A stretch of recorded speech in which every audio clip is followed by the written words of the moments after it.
CM Jagan సంచలన వ్యాఖ్యలు చేశారు. ఏపీలో కాంగ్రెస్ చెత్త రాజకీయాలు చేస్తోందన్నారు. ఇప్పటికే రాష్ట్రాన్ని విభజించి అన్యాయం చేసిందని, చరిత్ర నుంచి పాఠాలు నేర్చుకొని కాంగ్రెస్ మరోసారి నా సోదరిని ప్రయోగించిందని సీఎం జగన్ విమర్శించారు.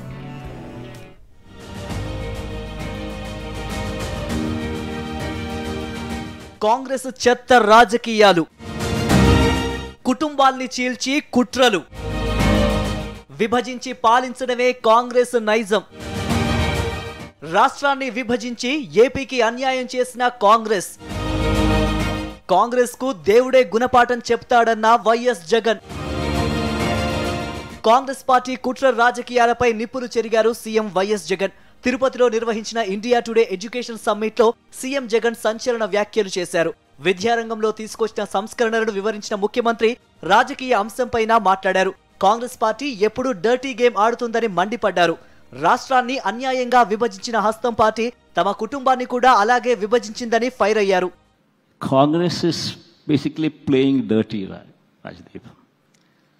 Congress has got this tradition of playing dirty as far as state politics are concerned, in our states more specifically. They have divided the state for their own political gains. Unjustly divided the state, more so. Divide and rule. Be it the state, divide and rule, be it our family. ఈ సందర్భంగా నాడు జరిగిన కొన్ని అంశాలను CM Jagan ప్రస్తావించారు. గతంలోనూ తన బాబాయిని మంత్రిగా చేసి తమకు వ్యతిరేకంగా పోటీ చేయించిన విషయాన్ని ముఖ్యమంత్రి గుర్తు చేశారు.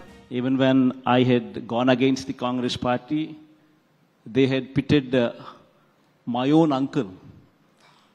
They had made him a minister, and they had forced him to contest against me when I had broken away from Congress party, when I had resigned from the Congress party in those days, and contested on our own party. The Congress always does this. They divide and rule. చరిత్ర నుంచి కాంగ్రెస్ పాఠాలు నేర్చుకోలేదన్నారు CM Jagan. మరోసారి మా సోదరిని ప్రయోగించిందని మండిపడ్డారు. దేవుడు అన్ని చూస్తున్నాడని, దేవుడే వీరికి గుణపాఠం చెబుతాడని అన్నారు. Unfortunately, now once again they have not learned their lessons. So once again they've divided my family, brought in my sister to actually lead their party. But unfortunately, what they do not understand is ultimately there is a greater power than the Congress party or any of the parties here. There's a God there. And ultimately,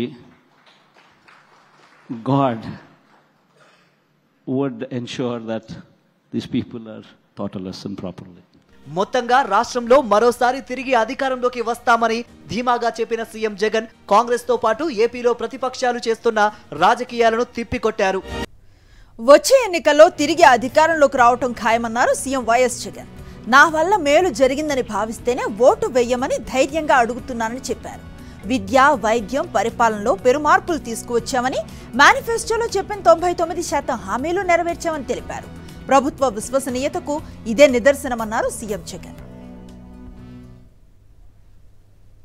What has been done, what has been promised, what has been done, if one were to see the manifesto, 99% of our manifesto has been implemented.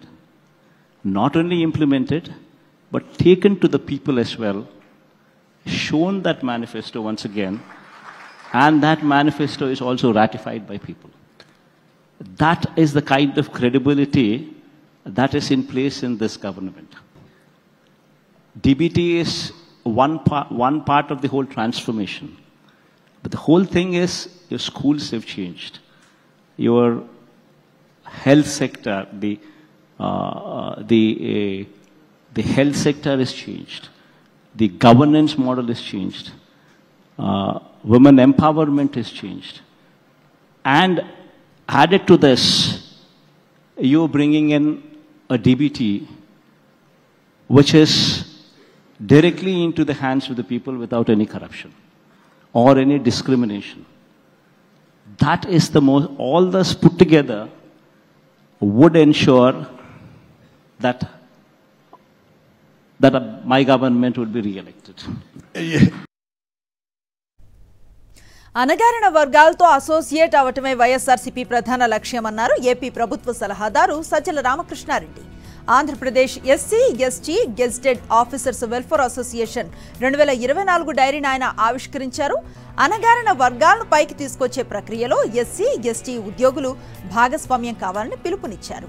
CM Jagan Ambedkar విగ్రహం ఏర్పాటు చేసి తన చిత్తశుద్ధిని నిరూపించుకున్నారన్నారు సజ్జల రామకృష్ణారెడ్డి. ఈ అణగారిన వర్గాలన్నీ పైకి వచ్చే రకంగా చేసే కృషిలో మీరు అత్యంత కీలకమైన నిర్మాణాత్మకమైన పాత్ర పోషించాలనేది నా కోరిక. ఒక సెక్షన్ ఆఫ్ మీడియా కానీ లేదా ఆ మీడియాను మేనేజ్ చేయడం ద్వారా మాత్రమే మన రాజకీయాలు నడుపుకోవచ్చనే ఇంతకాలం రాజకీయం చేసిన పార్టీలు లేదా నాయకుల వల్ల కానీ రాష్ట్రంలో ఏం జరగట్లేదేమో, ఏపీలో ఏం జరగట్లేదు, లేదా ఎందుకంటే చెప్పుకోవట్లే, ఇక్కడ మాటలు లేవు, చేతలే ఉన్నాయి. అలాంటి వాళ్ళందరూ ఇక్కడికి వచ్చి చూస్తే ఓ పల్లెకు పోయి చూసినా, లేదా ఒక డెవలప్మెంట్ ప్రాసెస్లో ఇది చూసినా, లేదా డీసెంట్రలైజేషన్ ఆఫ్ ఇది డెలివరీ సిస్టమ్ మనం తీసుకెళ్ళి చూసినా, మన స్కూల్స్ చూసినా, మన వైద్యశాలలు చూసినా, అక్కడ ఉన్న సౌకర్యాలు చూసినా, మెడికల్ కాలేజ్ చూసినా, ఇప్పుడు కడుతున్న పోర్ట్లు చూసినా వాళ్ళు నోరెళ్ళబెడుతున్నారు ఇప్పుడు ఇక్కడికి వచ్చి, అదే ఇంత డెవలప్మెంట్ జరుగుతుందని. షర్మిలను చూస్తే జాలేస్తోందని, జగనన్న చెల్లెలుగా ఆమెపై గౌరవం ఉందన్నారు వైఎస్ఆర్సీపీ లోక్సభ పక్ష నేత మిథున్ రెడ్డి. షర్మిల దుష్ట శక్తుల ట్రాప్లో పడ్డారన్నారు.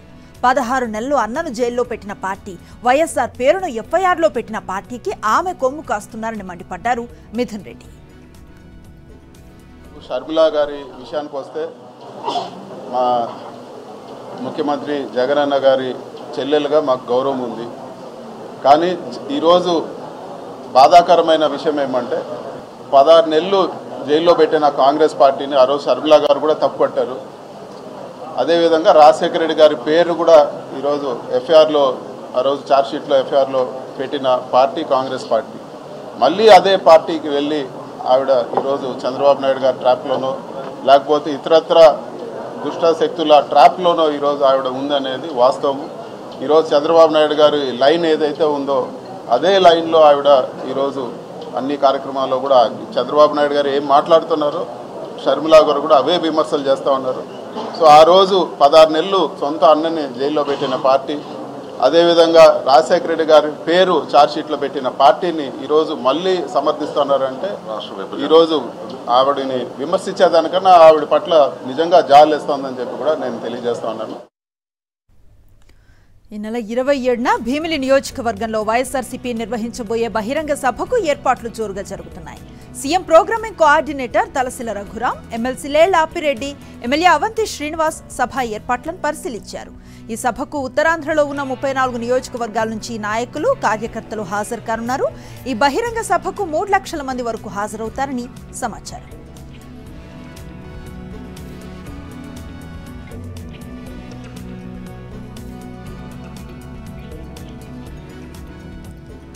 టీడీపీని ముసలం ముంచేస్తోంది. టికెట్ల రచ్చ నేతల మధ్య యుద్ధానికి కారణమవుతోంది. మెజారిటీ స్థానాల్లో పోటీ చేసే అభ్యర్థులకు దిక్కు లేకపోతే ఉన్న కొద్ది నియోజకవర్గాల్లోనూ పార్టీని నమ్ముకున్న నేతలకు మొండి చేయి చూపించడం అసలుకే ఎసరు పెట్టేలా కనిపిస్తోంది. నేతల మధ్య టికెట్ల చిచ్చు పెట్టి టీడీపీ అధిష్టానం వేడుక చూస్తోందనే విమర్శలు వ్యక్తమవుతున్నాయి. విశాఖ, శ్రీకాకుళం, గోదావరి జిల్లాల్లో పచ్చ పార్టీలో వ్యతిరేక చిచ్చు రగులుతోంది. విశాఖ వెస్ట్లో టీడీపీ ఎమ్మెల్యే గణబాబుకు వ్యతిరేకంగా ఆ పార్టీ నేతలు సమావేశమయ్యారు. వచ్చే ఎన్నికల్లో గణబాబుకు ఎమ్మెల్యే సీట్ ఇవ్వరాదంటూ సొంత పార్టీ నేతలు డిమాండ్ చేశారు. శ్రీకాకుళం నియోజకవర్గంలోనూ టీడీపీలో వర్గ విభేదాలు బయటపడ్డాయి.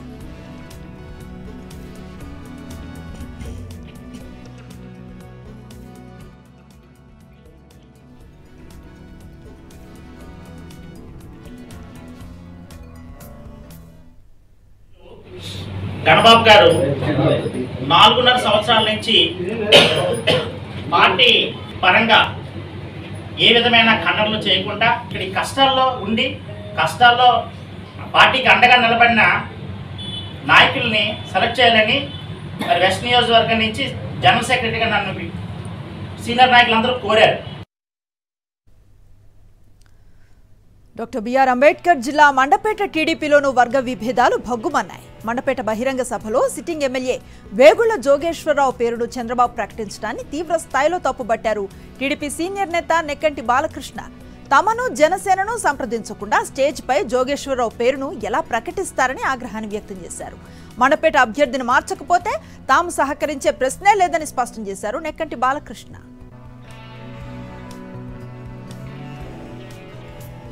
గుంటూరు సిఐడి కార్యాలయం వద్ద తెలుగుదేశం నేతలు ఓవర్ యాక్షన్ చేశారు. సీఎం వైఎస్ జగన్మోహన్ రెడ్డిపై అసభ్య పోస్టులు పెట్టిన టీడీపీ సానుభూతిపరుడు యశస్వి విచారణ జరుగుతూ ఉండగా ఈ ఘటన జరిగింది. యశస్విని తమకు చూపించాలంటూ హంగామా చేయడంతో సిఐడి అధికారులు సీరియస్ అయ్యారు. విచారణ జరుగుతోందని న్యూసెన్స్ చేయొద్దని స్పష్టం చేశారు. దీంతో సిఐడి అధికారులను దుర్భాషలాడారు టీడీపీ నేతలు.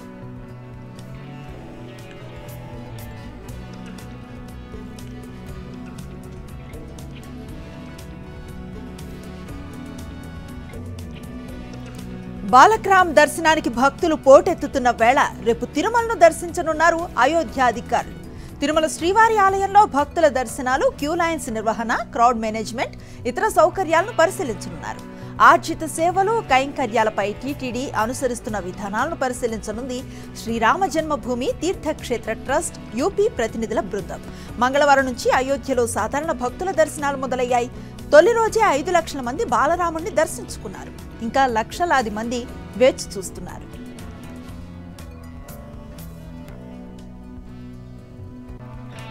తెలంగాణ మాజీ మంత్రి కేటీఆర్ కీలక వ్యాఖ్యలు చేశారు. కేసీఆర్ ను త్వరలోనే సీఎం చేద్దామని వ్యాఖ్యానించడం చర్చనీయాంశంగా మారింది. కరీంనగర్ పార్లమెంటు బీఆర్ఎస్ కార్యకర్తల సమావేశంలో ఈ వ్యాఖ్యలు చేశారు కేటీఆర్.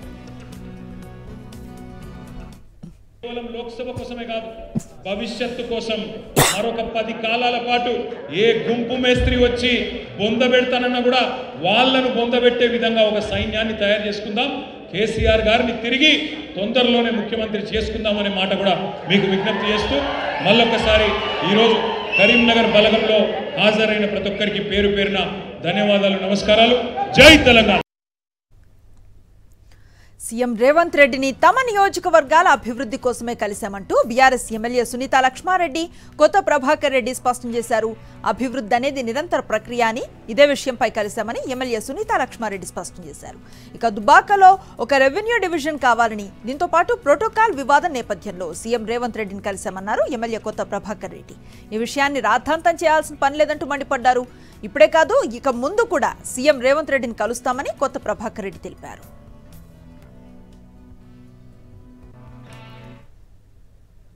మా ప్రజలు కూడా అభివృద్ధిని కోరుకుంటా ఉన్నారు అన్న ఆలోచనతోనే మేము నిన్న వెళ్ళి కలవడం జరిగిందే తప్ప వేరే రాజకీయ దురుద్దేశం కానీ మరి పార్టీ మారేటువంటి ఆలోచన కానీ మాకు లేదు అని చెప్పి స్పష్టంగా తెలియజేస్తాను. ఆ రోజు కూడా మేము నిబద్ధతతో ఉన్నాం, మరి అదేవిధంగా క్రమశిక్షణతో ఉన్నాం. ఈరోజు కూడా అదేవిధంగా పార్టీ నాయకత్వం పైన నాయకత్వం ఆధ్వర్యంలో పనిచేయడానికి సిద్ధంగా ఉన్నామని చెప్పేసి కూడా నేను స్పష్టంగా మీకు తెలియజేస్తాను. ఆ సమస్యల మీద నలుగురం కలిసి పోయినాము. మాకు కూడా తెలుసు ఏ కాన్స్టిట్యున్సీలో ఏ ఇబ్బందులు ఉంటాయి. పోయి మరి మా కాన్స్టిట్యున్సీలో ఈ ఇబ్బందులు ఉన్నాయి. నాకు మొన్న దుబ్బాక ఎమ్మెల్యే నిలబడ్డా, మరి దుబ్బాకలో నాకు ఒకటి మరి రెవెన్యూ డివిజన్ కావాలి, కొన్ని రోడ్లకు డబ్బులు కావాలి, ఇవన్నీ ఇవ్వాలని చెప్పి మరి నేను గౌరవ ముఖ్యమంత్రి గారిని రేవంత్ రెడ్డి గారిని కలిస్తే దాన్ని పెద్ద రాజకీయం చేసి పార్టీలకు వెళ్ళి పోతున్నారు. ఏమో అవుతుంది, ఎందుకు పోతామా మేము పార్టీ. బీఆర్ఎస్ పై విమర్శలు గుప్పించారు మంత్రి కోమటిరెడ్డి వెంకటరెడ్డి. కారు సర్వీసుకు పోయిందంటూ కేటీఆర్ చేసిన వ్యాఖ్యలపై కోమటిరెడ్డి సెటైర్స్ వేశారు. కారు సర్వీసింగ్ కు పోలేదని, షెడ్డుకు పోయిందంటూ ఎద్దేవా చేశారు. అసలు రాష్ట్రంలో బీఆర్ఎస్ పార్టీయే లేదన్నారు కోమటిరెడ్డి. కారంట సర్వీసింగ్ పోయి షెడ్డు పోలే అంటుడు. నేను చెప్పిన షెడ్ కాదు రా నాయన, సర్వీసింగ్ కాదు రా నాయన, స్క్రాప్ కింద మొత్తం దొంగలు అమ్ముకున్నారు. అది సార్ లేదు, పార్టీ లేదు, బీఆర్ఎస్ అనే పార్టీ లేదు. కారంట సర్వీసింగ్ పోయి షెడ్ పోలే అంటుడు. నేను చెప్పిన షెడ్ కాదు రా నాయన, సర్వీసింగ్ కాదు రా నాయన, స్క్రాప్ కింద మొత్తం దొంగలు అమ్ముకున్నారు. అది సార్ లేదు, పార్టీ లేదు, బీఆర్ఎస్ అనే పార్టీ లేదు. భారత్మాల రీజనల్ రింగ్ రోడ్ భూసేకరణపై తెలంగాణ ముఖ్యమంత్రి రేవంత్ రెడ్డికి లేఖ రాశారు బీజేపీ రాష్ట్ర అధ్యక్షుడు కేంద్ర మంత్రి జి కిషన్ రెడ్డి. తెలంగాణలో నిర్మించనున్న వివిధ జాతీయ రహదారులకు అవసరమైన భూసేకరణ త్వరితగతిన పూర్తి చేయాలని కోరారు. రీజనల్ రింగ్ రోడ్డు భూసేకరణ కోసం ఎన్హెచ్ఐఏకి 50% నిధులను జమ చేయాలని సీఎం రేవంత్ రెడ్డికి విజ్ఞప్తి చేశారు కేంద్ర మంత్రి కిషన్ రెడ్డి. ఇవే అంశాలకు సంబంధించి గత ప్రభుత్వానికి లేఖలు రాసినా స్పందించలేదని, ఇప్పటికైనా ప్రాజెక్టులు ఆలస్యం కాకుండా చర్యలు తీసుకోవాలని లేఖలో పేర్కొన్నారు.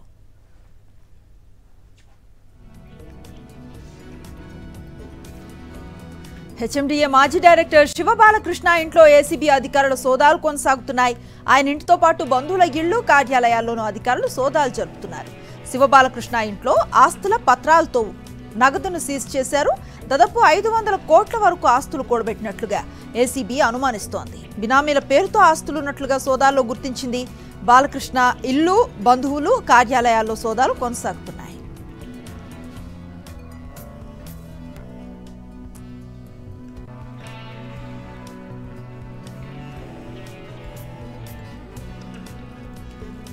హైదరాబాద్ లో ఫేక్ కరెన్సీ ముఠా గుట్టు రట్టు చేశారు మల్కాజ్గిరి ఎస్ఓటీ పోలీసులు. 2 విదేశీయులను అరెస్ట్ చేశారు. నిందితుల నుంచి ఫేక్ 500 రూపాయల నోట్లు, రసాయన పదార్థాలు, పాస్పోర్ట్, సెల్ ఫోన్స్ ను స్వాధీనం చేసుకున్నారు.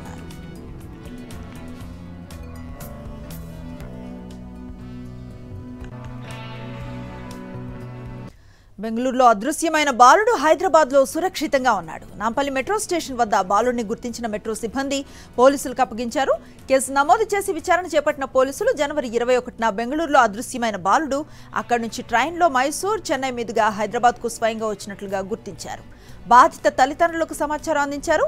బాలుడి ఆచూకీ లభించడంతో ఆనందాన్ని వ్యక్తం చేస్తూ హైదరాబాద్ పోలీసులకు సోషల్ మీడియా వేదికగా కృతజ్ఞతలు తెలిపారు బాలుడి తల్లిదండ్రులు.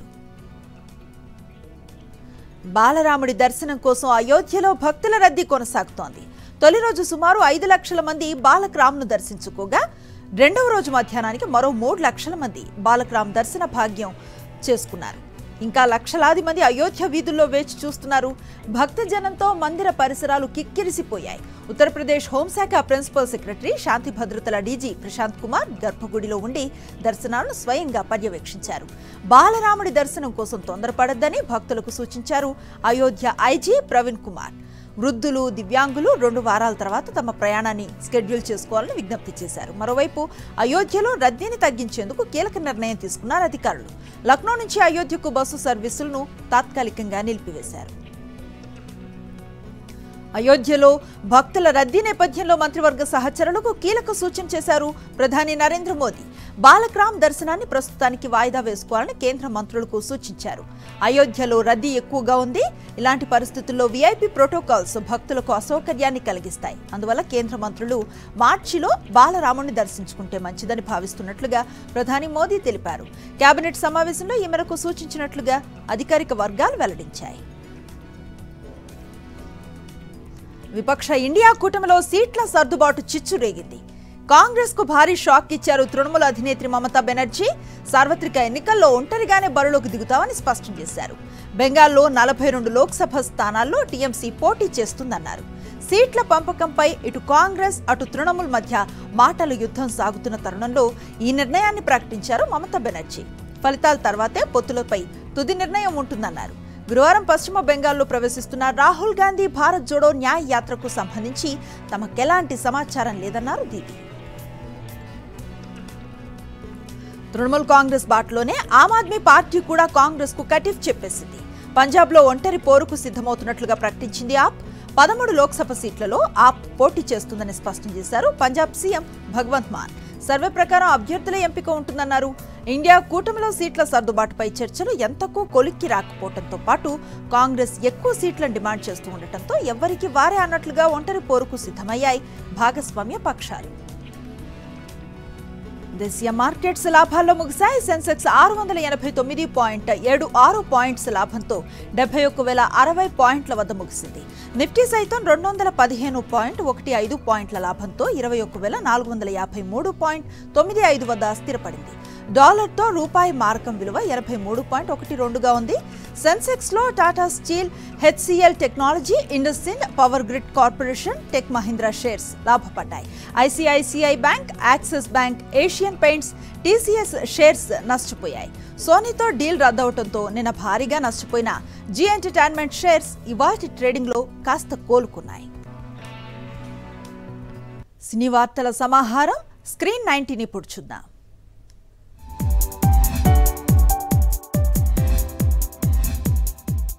రాజమౌళి, మహేష్ కాంబోలో రూపొందుతున్న మూవీ షూటింగ్ ఉగాదికి ప్రారంభం కాబోతోంది. ఇక ఈ మూవీ 2026 ఉగాదికి రిలీజ్ చేసే ప్లాన్ లో ఉన్నారట. నితిన్, వెంకీ కుడుముల కాంబోలో రూపొందిన భీష్మ బిగ్ హిట్ కొట్టింది. ఇప్పుడు వీరిద్దరి కాంబినేషన్ లో మరో సినిమా రాబోతోంది. ఈ మూవీ ఫస్ట్ లుక్ జనవరి 26న రిలీజ్ చేయబోతున్నారట. ఎన్టీఆర్, కొరటాల శివ కాంబోలో రూపొందుతున్న దేవర మూవీ మే 5న విడుదల కాబోతోంది. అయితే ఈ మూవీ రిలీజ్ వాయిదా కాబోతున్నట్టు టాక్ వస్తోంది. విక్టరీ వెంకటేష్ హీరోగా నటించిన సైంధవ్ లేటెస్ట్ గా థియేటర్లలోకి వచ్చింది. ఇక ఫిబ్రవరి 9న ఈ మూవీ స్ట్రీమింగ్ కు రాబోతోందని సమాచారం. అజయ్ దేవ్గన్, జ్యోతిక, మాధవన్ నటించిన సైతాన్ టీజర్ విడుదలైంది. కంగనా రనౌత్, ఇందిరాగాంధీ పాత్రలో నటించిన emergency movie release date lock అయింది. జూన్ 14న ఈ మూవీ థియేటర్లలోకి రాబోతోంది.